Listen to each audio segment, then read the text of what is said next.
Today we are going to learn about the chapter Reconstruction of India's Past. So in this chapter, first of all, we are going to study about what is history.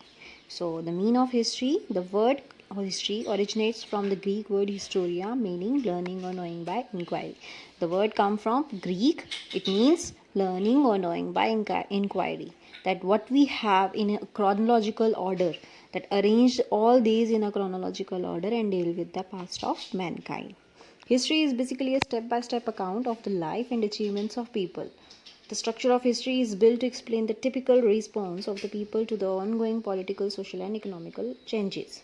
So why we read history? History is the meaning of that we arrange all the information in chronological order and read about them and get information about what happened in our past. So next we have the importance of studying history. Why we read history? Why we need history? So first of all, the main reason we have that if we don't have history, if we don't know about our past, then it's difficult to maintain our present or future. History compels us to consider things before forming our own opinion, because if we don't know that what happens, if we don't have a particular information about that, then we just create our own opinions. So it also helps us in segregating perspective from reality and to decide what is true and what is false. It gives us a proof that what information is correct and what is wrong or are only thinking.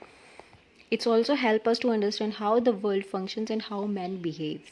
So that's why the history is just transformation and growth in the world. It helps us in creating our world. Next we have sources of history. The sources of history we have two types: archaeological sources and literary sources.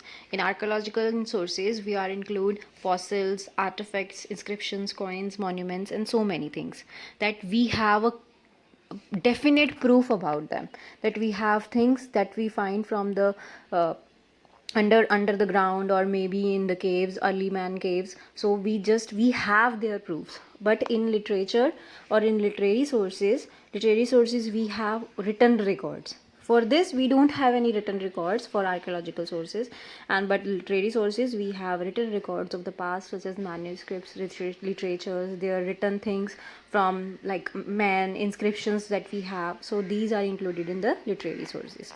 So now we are just going to study about archaeological sources. Archaeological sources that we already talk about, that the fossils, inscriptions, artifacts, coins and monuments. So coins that we are found, that first of all we don't have any coins in the early man or prehistoric history situations. After that we find out some coins like this, like these coins on that time.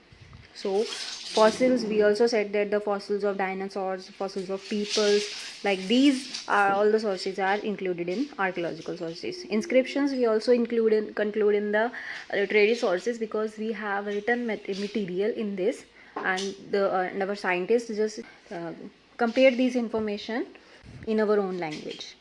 And artifacts and monuments you all know about over that. We also said now that historical places, it's a visiting place in our India. So we have so many monuments that related to our archaeological sources. Here we have some artifacts. These are all artifacts and that we found in the past areas. These are utensils, what they use at that time. Literary sources that I already told you about this, that the literary sources are the manuscript, that we have written records, like some saints and some persons, they write the information what happened in the past, they collect this information and present as a literary sources. So this is our chapter that's related to our different sources.